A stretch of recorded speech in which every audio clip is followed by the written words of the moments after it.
This is TLV1.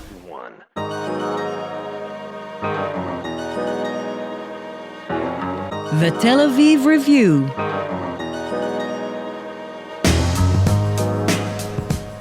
Hello and welcome to the Tel Aviv Review, brought to you by the Van Leer Jerusalem Institute, which promotes humanistic, democratic and liberal values in the social discourse in Israel. If you like us, please join our community of supporters by giving to our Patreon campaign. You'll find all about it on our homepage. I'm your host, Gilad Halpern. And I'm your co-hostess, Dalia Shenlin. Every week we'll be talking about books and research and things that have caught our attention. Our guest today is Derek Penslar. He is the William Lee Frost Professor of Jewish History at Harvard University. His research specialties are the history of modern European Jewry, Zionism, and the State of Israel. Penslar is co-editor of the Journal of Israeli History, a fellow of the Royal Society of Canada, and president of the American Academy for Jewish Research. He has just published what we think is his 10th book, but none of us can count that high. His book is called Theodor Herzl, The Charismatic Leader, published by Yale University Press. Derek Penslar, thank you for coming to the show. Thank you for having me. Let's start with an apology for kind of an obvious question. Why another biography of Herzl? You yourself point out that there are not one, but several. Well, there's close to 200 of them. I should mention the book is not yet published. I just sent it to the publisher, so it'll be a little while, but hopefully you'll see it between two covers soon. We're just in anticipation. I'm very happy to... But Herzl isn't going anywhere. No, I'm very happy to have finished it. You know, Herzl, especially in this country, he is absolutely omnipresent.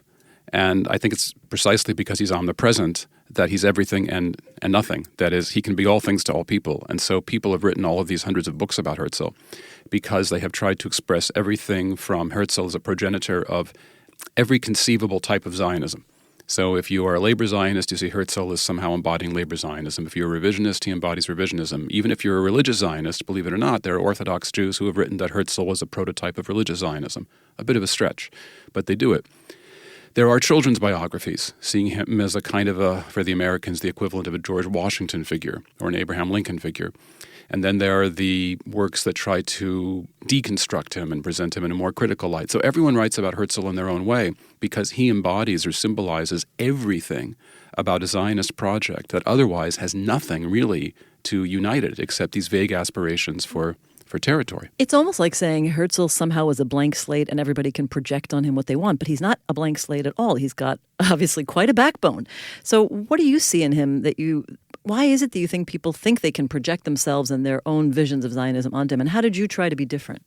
Well, I think Herzl himself invented a kind of persona which makes it possible for people to project their aspirations onto him. This is the nature of charisma. A charismatic leadership. Charismatic leaders don't succeed if they're sitting by themselves in an empty room. They only succeed if they're communicating with the public.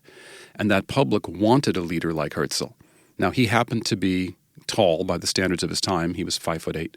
He was extremely good looking, and he had those dark, deep eyes, and he looked like he embodied the tragedy of the Jewish people. And he had tremendous gravitas, and he was a great writer and a good speaker. And he invented a kind of persona that then people could project their longings onto him. But Herzl was a man who was constantly in a state of inner turmoil, but on the outside he appeared to be this almost like prophet-like or Moses-like figure. Yeah, I liked him a lot more after we found out about that. Yeah. To what extent do you think that this idealized persona came in retrospect? Because one of the more striking things about his biography is that he died very young. And right after he started this great revolution, he suddenly disappeared into thin air. To what extent do you think that this mystique aspect of his personality shaped the way people perceived him afterwards? And how did it affect your endeavor in writing the biography? Well, I mean, there are two different questions, although they're related. I mean, one is that when you live with someone, I've lived with Herzl now longer than anyone except my wife, Robin. So, you really crept inside his brain for this book. I want to talk about that too. Yeah, so that's the one thing. The other thing is to see how a person performs a role that he himself very much wants to play. That is, he was always trying to control his emotions. He was always trying to present a kind of a cool, today we would say he was trying to be cool, calm front to the world. That was since he was a teenager. And when he orchestrated the Zionist movement, he was always trying to present the Zionists to the world as dignified, exuding honor and dignity. So this was a coherent, conscious decision on his part. And yes, it's something that goes back much deeper, long before he became a Zionist. He was like an awkward teenager trying to be cool and collected and calm. So just to give one example, there's a meeting in 1896. He addresses a group of largely Yiddish-speaking working men in London, and he writes in his diary, "I feel my legend being created around me. I feel the mist rising around me." And he says, and I could exploit this. I could become a demagogue. But he writes, I will not. I will not, because I know how small I am. Now, I don't think Herzl thought of himself as small at all, but he was very aware of what he was creating and the image he was projecting.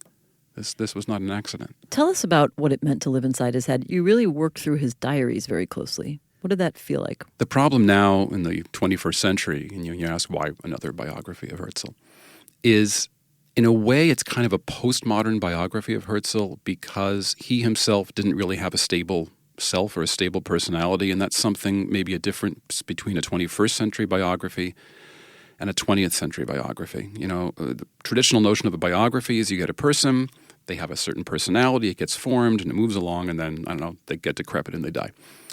But we have a different way of thinking about selfhood in the 21st century. It's fluid, right? Isn't fluidity sort of the word of That is the word of our generation, or at least definitely the younger generation. The younger generation. Well, I get this from teaching my students. I mean, personality is fluid.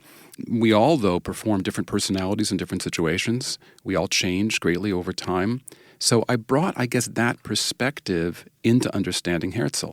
So let's say you read his diaries. Well, I don't know if either of you kept the diary when you were younger, but I still do. Since I was 11. Okay, well, do you confess? I guess I'm being interviewed, but... Sorry, I didn't mean to turn this into Dahlia's therapy session. Yes, how do you feel about that? The diary is supposed to be a kind of confession of your deepest thoughts. But of course, your deepest thoughts and your emotions, your anger, your joy, your anticipation, that changes from day to day. So let's say you write something in your diary, and then somebody comes along 50 years later and reads the diary and says, aha, you know, on that Dahlia was X. Well, no. On that day, at that moment, you were X.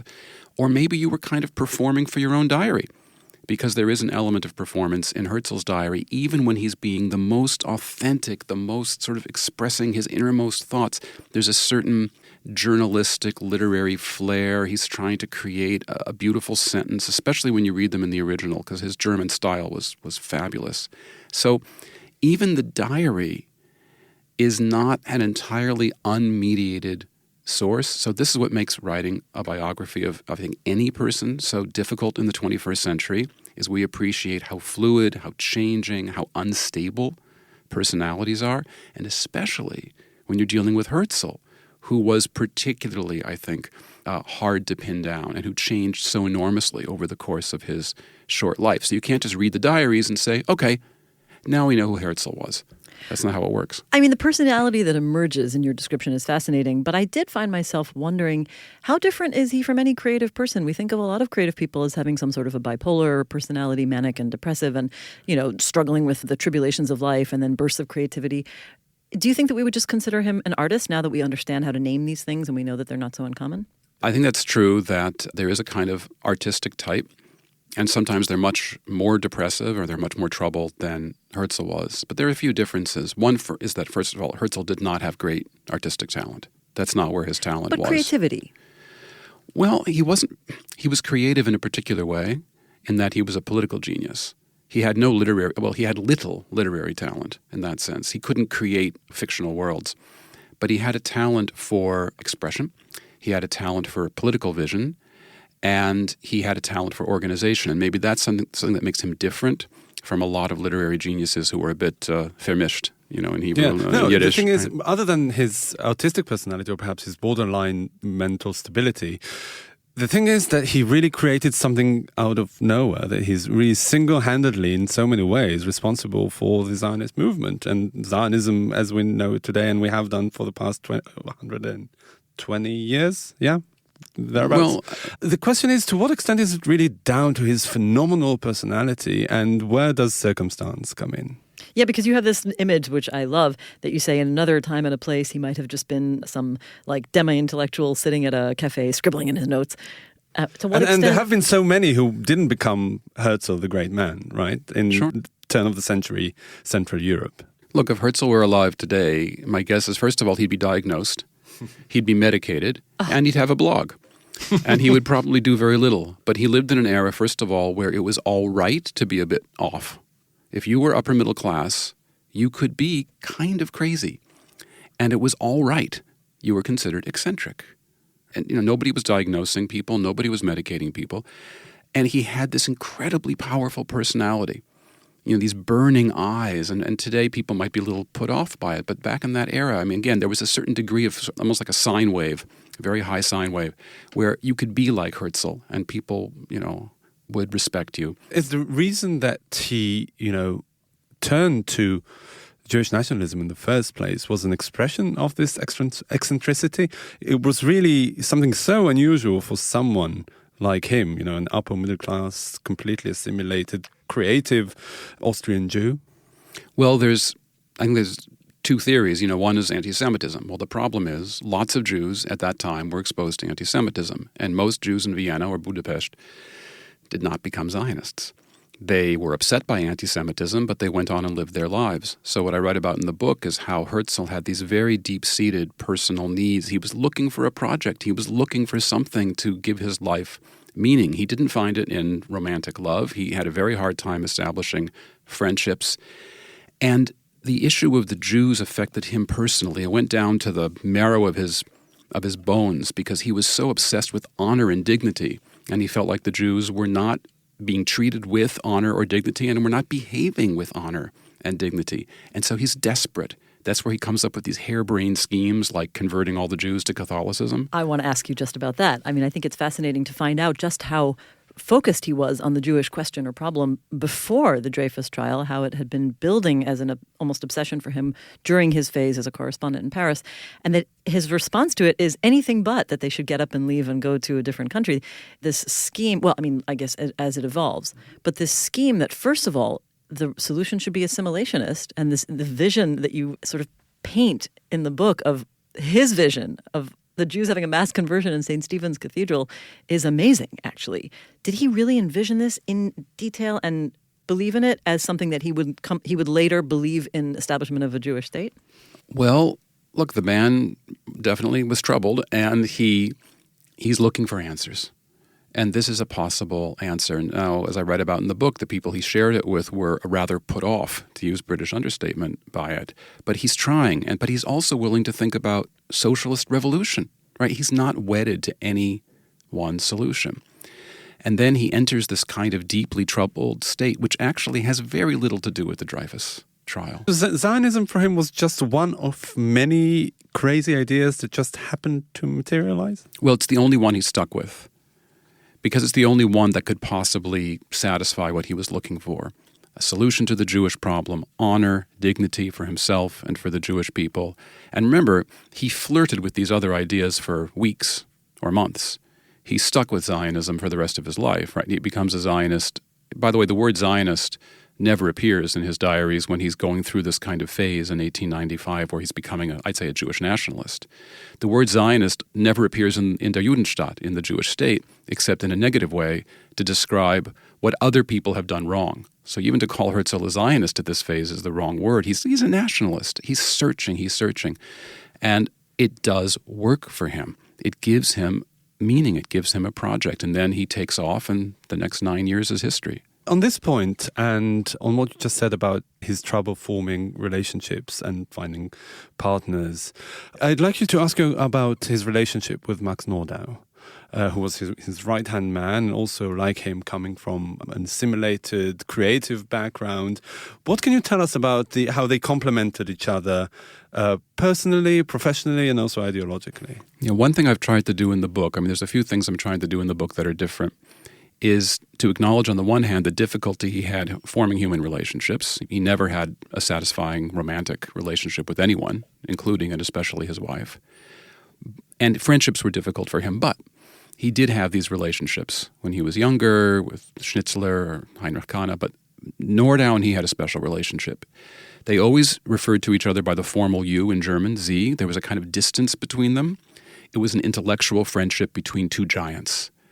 And I've gone through Nordau's letters to Herzl as well as Herzl's letters to Nordau, and people often only look at what Herzl writes. Nordau was actually like Herzl, but less so. That is, he came from an Orthodox family, although he left it behind. He was mentally more stable. He was a happier man. He married late in life. He married a much younger woman, a Gentile woman, with whom he had a blissfully happy marriage. And although he could complain a lot and he could generate a lot of emotion, for Nordau, he was basically stable. So Nordau was like the man who could listen to Herzl, who could give him encouragement from the side, and then say to Herzl, you go forth, you take the risks, you go into battle, I'll just sort of stay here and give a speech at the annual Zionist Congress and not much more. But Herzl needed Nordau because Nordau legitimized him, but Nordau needed Herzl because Herzl was that brave, self-sacrificing man who Nordau really wasn't. How was Nordau taken by Herzl's blistering charisma? He was taken by it very much because, Nordau, it's funny, he wrote a famous book called Degeneration. He hated Nietzsche, he hated Ibsen, he hated the whole modernist artistic movement that was concerned with I was sort of personally offended by that part of your book because I like those guys. I do too. I'm not praising Nordau's taste. He was a solid bourgeois who believed in honor, dignity, physical strength, courage, and Herzl embodied all of these things. So Nordau was absolutely smitten by Herzl, and again, Herzl needed Nordau. And the only other, sort of friendship, Herzl had this friendship with David Wolfson, the lieutenant who became the president of the ZO, Zionist organization, after Herzl. But Wolfson was just the faithful friend. Like in a movie, there's the best friend who doesn't get the girl or whatever. Even though Wolfson was actually a very happy man and a very strong man, much stronger and more intelligent than we usually give him credit for. But Herzl never really respected him. But he and Nordau saw each other as equals. I want to go back to this period where I was very struck in the book by this period where he's a correspondent in France, but before the Dreyfus trial, and his growing awareness of the intensity of anti-Semitism and the growing urgency of a need for some sort of a solution. Why do you think that he felt that what was it about the anti-Semitism of the time that made him realize this is not just garden variety, people hating people? And of course, I ask that because we live in an era now when there's been a rise in anti-Semitic incidents in Europe and in the U.S. We are coming on the heels of a horrible attack on a synagogue in Pittsburgh, and people are asking the question: are we I've seen people referring to the 1930s, even over the last few days, but even before that, in terms of certain trends of racism, nationalism. Where is it going to lead? What do you think he identified at the time that made it clear to him that this was a particularly urgent moment? And can we identify anything in our time now, even with all the differences, right, which we can talk about? Well, I think Herzl was acutely aware that his era was on the edge of a precipice. And it didn't start with the Jews. It started with socialism and the social question, because what really got him interested in these problems was anarchism. This was an era in the 1890s. The French president was assassinated. The American president was assassinated. The Russian Tsar had been assassinated not that long ago. And he's terrified of all of this. And he also sees anti-Semitism, which is becoming more and more egregious. And what really throws him, I think, into a spiral, it's not Dreyfus, it's Vienna, where they elect over and over again Karl Lueger, who is this charismatic, anti-Semitic, and utterly manipulative, opportunistic man. And Herzl sees the crowds shouting his name. Herzl, there's one point where he's in a crowd in Vienna, and this man says, "This is our Führer, this is our leader." And of course, Herzl doesn't know the full meaning of what that word is going to come to mean decades later, but he feels something terrible is in the air. He worries that there will be special legislation against the Jews of France. He does not predict. He cannot predict what's going to happen in the 1930s and 40s. But he's aware that the Jews cannot have, or he feels they cannot have, a future in Europe. And this goes beyond pogroms in Russia. It also has to do with all of the many slights against Jews in Central Europe. So it adds up. Again, though, the anti-Semitism is not the sufficient precondition. It doesn't explain his turn to Zionism in and of itself. The interesting thing about it is that he didn't invent Zionism. Decades before, Zionism, further east from where he was in Vienna and Paris, flourished. We're talking about emancipation and later the first waves of immigration to Palestine that started before Herzl had any sort of interest in Zionism or Jewish nationalism. So the question is, to what extent was he personally that instrumental in turning Zionism to what it was? And this is a question you historians don't like, counterfactual questions. But how do you think Zionism would have looked had he pursued one of his other crazy ideas? Well, I should just point out, I love counterfactuals. Oh, good, okay, because we have more of them actually prepared for you. I love them. All historical writing is counterfactual because it's, when we talk about why something happened, we're assuming that if things had been different, they might not have happened. So being married to a lawyer helps me a lot because legal thinking and historical thinking are counterfactual. And there's a new book, by the way, if I can plug a new book, called What Ifs in Jewish History. It's a counterfactual Jewish history book, and I have an essay in it on what would have happened if a Christian state run by Templars rather than a Jewish state had been established in Palestine, and how would the world have treated it. So I'm a big fan of... I'm just gearing up for my next counterfactual question, so you might be sorry you said that, but we have lots of interesting ones for you. So look, you can't use the word Zionist because the word doesn't exist until the 1890s. There is a Jewish nationalist movement before Herzl. There's this thing called Chibat Zion, or Chobevei Zion, Lovers of Zion. It's small, it's scattered, it's disorganized. It's 90% illegal. of the first Aliyah goes back somewhere else. The first Aliyah is very small. Most of them go back. A lot of them aren't Zionists or nationalists. A lot of them are just Orthodox Jews going to Palestine for traditional reasons. Herzl gives Zionism a word. He popularizes the word that had been invented a few years previously. He gives it an address, literally an address, right? Basel, where the Zionist congresses are held. He centralizes the Zionist movement, and it wasn't easy, because he's dealing with fiercely independent Galician, Russian, Romanian Jews who have their own ideas about what the project should be. He has the charisma, and he has these two kinds of leadership ability in that he's an inspirational leader, but he's also what they call a transactional leader. He can get things done because the man doesn't sleep, and he's very well organized. And that's why he's crazy. People need to sleep. People do need to sleep, but he's got this ability to bring people together, and he is perhaps the most important journalist at the most important newspaper in all of Central Europe. He has a lot of cred and a lot of clout, both in the world as a whole and in the Jewish world. People are astonished that this Herzl is so interested in them. So this is his unique contribution. I want to ask about, back up to that counterfactual part. It seems like he had two potential intellectual political paths. One is the path that he took, as you put it, of a Jewish nationalist, and this is what created Zionism. And he seems to be a prescient observer of nationalism by saying something like a flag can amass more power than anything else. Now we know the power of flags, but to see it in the late 19th century is a big deal. On the other hand, though, his ideas are swirling, and we come across the following passage that I want to quote from you, where he talks also about a Jewish state that would shun Jewish chauvinism. You write, Herzl calls for a multinational confederation like Switzerland. Despite the arduous process of migration and the establishment of the new state, the goal is to create the opposite of a Spartan warlike society. And you quote Herzl saying, another thing to be prevented is a policy of future conquest. New Judea shall reign only by spirit. Is that a completely different direction? Not for Herzl. How does that gel with the Jewish nationalist direction? Well, I mean, to be a nationalist, I know that we're all now living in an era where, let's say, the American president calls himself a nationalist, and that word nationalist becomes a code for chauvinistic, aggressive, exclusive kind of feelings. Remember that the word nationalism, when it's used in the mid-19th to late 19th century, is almost always associated with liberalism, that you as an individual fulfill your destiny by fulfilling the destiny of the group to which you belong. And nationalism is thought of as inclusive, not exclusive. Now, Herzl, when he's first a Zionist, he's toying with ideas about military conquest of Palestine. He jots some things down about this in his diary. But he devoted 2+ years of his life to writing his novel, Old New Land. He loved that novel. That novel was the apple of his eye. And this is a novel in which, by the way, there is no Jewish state. It's not a state.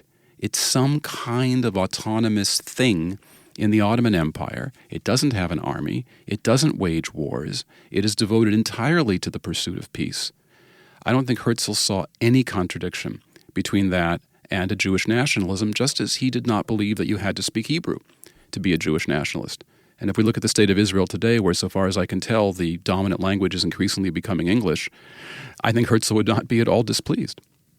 Would he be displeased with anything else in Israel today? For example, you point out that he sort of appealed to Jewish emotions to recruit people, but that he would never allow this new entity to compel observance or dictate affairs of state. You quote him talking about what is essentially the privatization of religion. Do you think that he would appreciate that about Israel today? I'm often asked what Herzl would think about Israel if he were to see it today, and they tackle this issue head on, although rather gingerly, at the Herzl Museum in Jerusalem. If you've seen the remounted exhibit that they reopened in 2005, where we see Herzl against the background of contemporary Israel.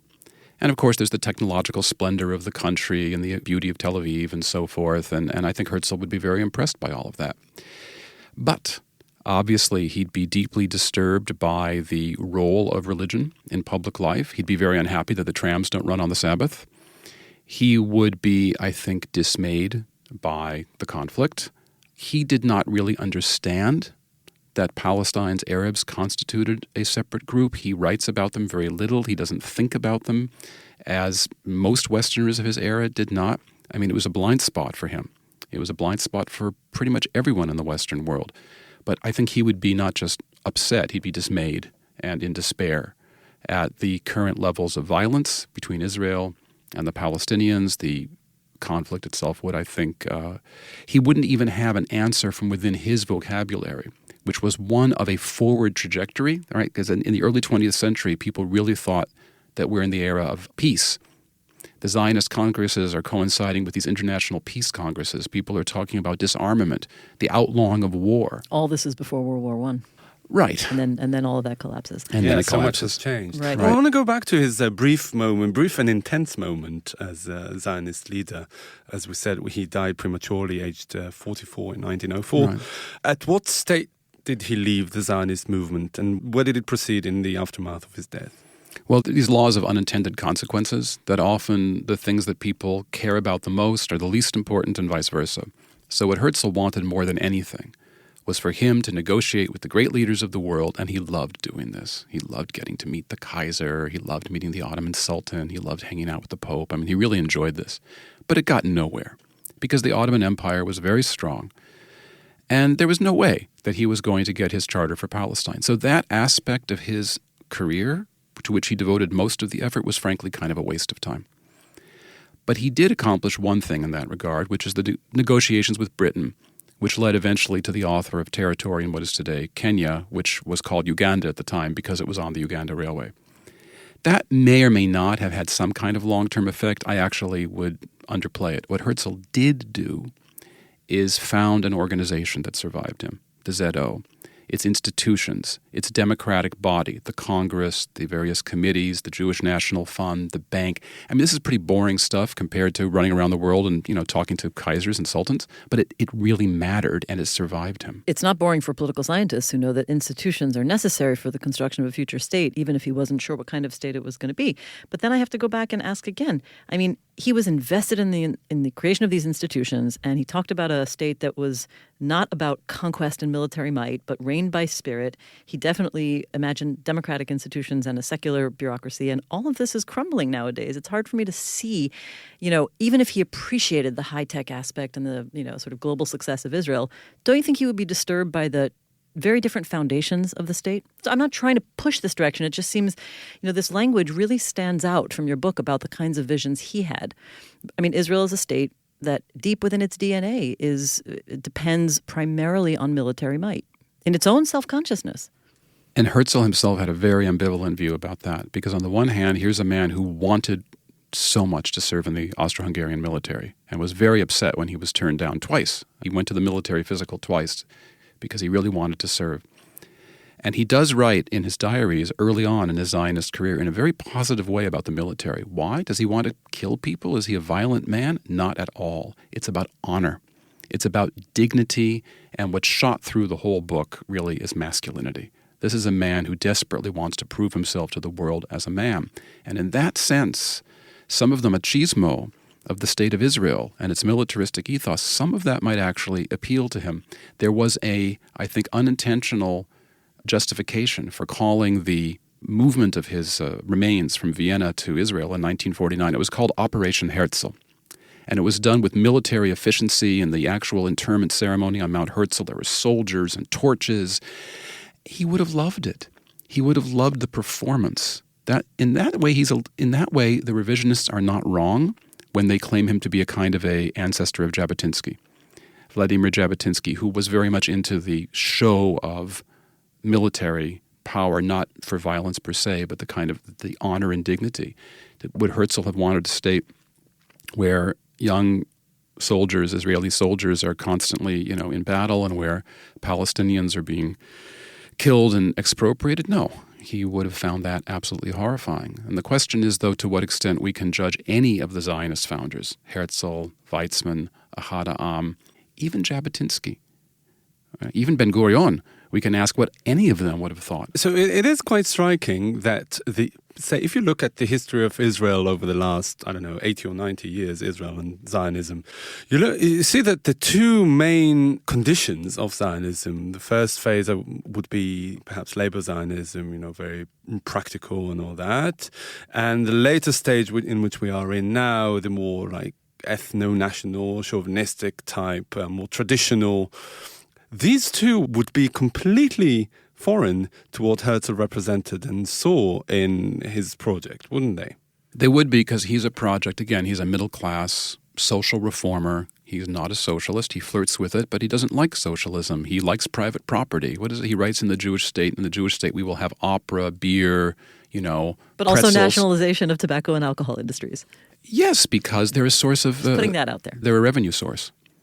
So he's a kind of a moderate state socialist, but they called in Germany at the time Kathetersozialisten, which meant socialists of the professorial chair, mild social reformers. That's all he is. But he, like pretty much any mainstream political leader of the early 20th century, could not have possibly understood the extremes, the polarizations that 20th century and now 21st century history have taken us, which raises the question, what can we learn from Herzl, right? What can we gain from him today? Because he was so different. And what I see now is how a postmodern take on Herzl is actually using him to critique the Zionist project as a whole. There's a T-shirt that shows Herzl overlooking Jerusalem, and it says Im Tirtzu Ein. I think it was... if you will it is not. Yeah. Or Hadag Nachash, this group that was big in the 2000s. They're still big. They're still big? Okay. Yeah. They have take off on the old Israeli educational TV show called Gabi V'Debi, which it taught English to Israeli school children on the Televizia Chinuchit. They go back in time, these two children in a cartoon, they go back in time to 1896, and they see Herzl, and they go back to the first Zionist Congress in 97, and they see those eyes, those big, wide eyes, and they say, Huaya Mastul. He was stoned. He was stoned, and then he gives them 2 LSD tablets, and he says, Im tichachu ein zo agada. If you take the pills, it is not, so it's a pun on, right, Im tirtzu. So these kind of postmodern takes where Herzl, or you see Herzl now being represented as a hipster. Have you seen the meme of Herzl? He's a hipster with the beard and the earring. There's also a meme I've seen of Herzl with the map of the West Bank on his face, almost like a birthmark, meaning that it's inseparable from the conflict. So there is this kind of postmodern use of Herzl to critique the Zionist project. But then, as I said at the beginning, you get some Orthodox Zionists who believe that Herzl experienced a tshuva, a kind of chazara b'tshuva, that he read Torah or he had an aliyah at the first Zionist Congress, that he would never abandon Palestine for Africa, and that in many ways he was in fact an ethno-nationalist. I think that's a strong misreading, but there are people who say it. Let's go maybe conclude on one of the things I think we can all agree on, which is that he had a completely fantastical idea, an absurd concept of inventing a new entity that did not yet exist, and there was no empirical basis or foundation for it. And he turned it into the beginning of a reality that became a very powerful fact in politics. Is there any lesson that you learned writing this biography about how to do that? And the reason I ask is because many of us think the situation here is not acceptable the way it is today, and that there's no way to solve it other than to completely envision something different, whatever that difference may be. I have lots of thoughts, but they do involve getting people to look at this region and the conundrum we're in with completely different eyes, say, flip everything on your head and start afresh. How did he do that? Well, there's 2 answers. One you'll probably like and one you won't like. The one you'll like is that he was an inventor. I mean, he actually knew very little about science, and his marks in school in science and technology were terrible, but he did have a great imagination.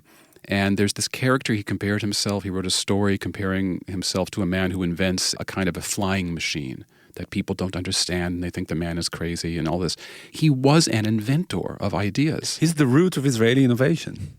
Well, yeah, smart startup. Just wait for Netanyahu to appropriate him. They have. But there's something else, though, and this is the part that might be a little bit harder to take, which is that Herzl was embedded in the elite of early 20th century European culture. Again, upper middle class. His father was very well off. He had the best of everything. He had this very powerful position in his newspaper in an era when newspapers really mattered, much more than they do now. He was a man of mark, of great influence. So if we're looking for moving forward, how can we use Herzl as a model? We have to look to someone who is both a dreamer, an innovator, but also someone who is lodged in the elite.